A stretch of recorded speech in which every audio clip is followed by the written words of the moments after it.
Numbers chapter 9. The Lord spoke to Moses in the desert of Sinai in the first month of the second year after they came out of Egypt. He said, "Make the Israelites celebrate the Passover at the appointed time. Celebrate it at the appointed time, at twilight on the 14th day of this month, in accordance with all its rules and regulations." So Moses told the Israelites to celebrate the Passover, and they did so in the desert of Sinai at twilight on the 14th day of the first month. The Israelites did everything just as the Lord commanded Moses.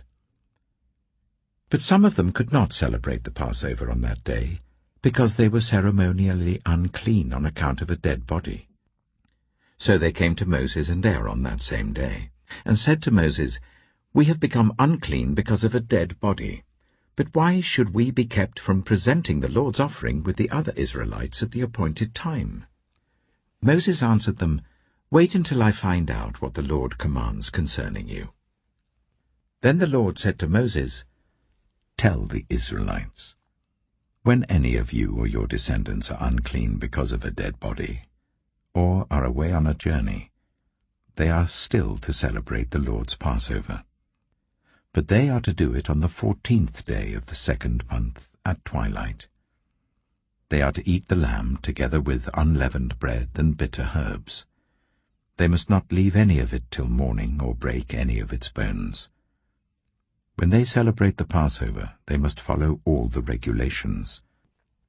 But if anyone who is ceremonially clean and not on a journey fails to celebrate the Passover, they must be cut off from their people for not presenting the Lord's offering at the appointed time.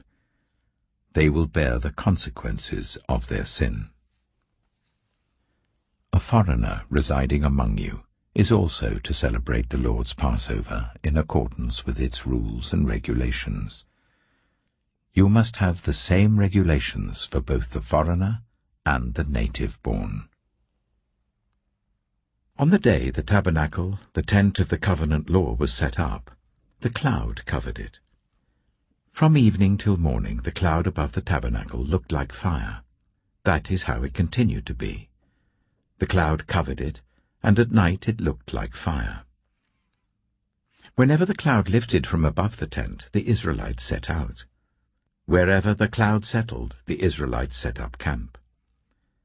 At the Lord's command, the Israelites set out, and at his command they set up camp. As long as the cloud stayed over the tabernacle, they remained in camp. When the cloud remained over the tabernacle a long time, the Israelites obeyed the Lord's order and did not set out. Sometimes the cloud was over the tabernacle for only a few days.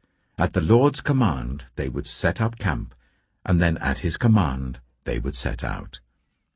Sometimes the cloud stayed only from evening till morning, and when it lifted in the morning, they set out. Whether by day or by night, whenever the cloud lifted, they set out. Whether the cloud stayed over the tabernacle for 2 days, or a month, or a year, the Israelites would remain in camp and not set out. But when it lifted, they would set out. At the Lord's command, they set up camp, and at the Lord's command they set out. They obeyed the Lord's order in accordance with his command through Moses. Numbers chapter 10.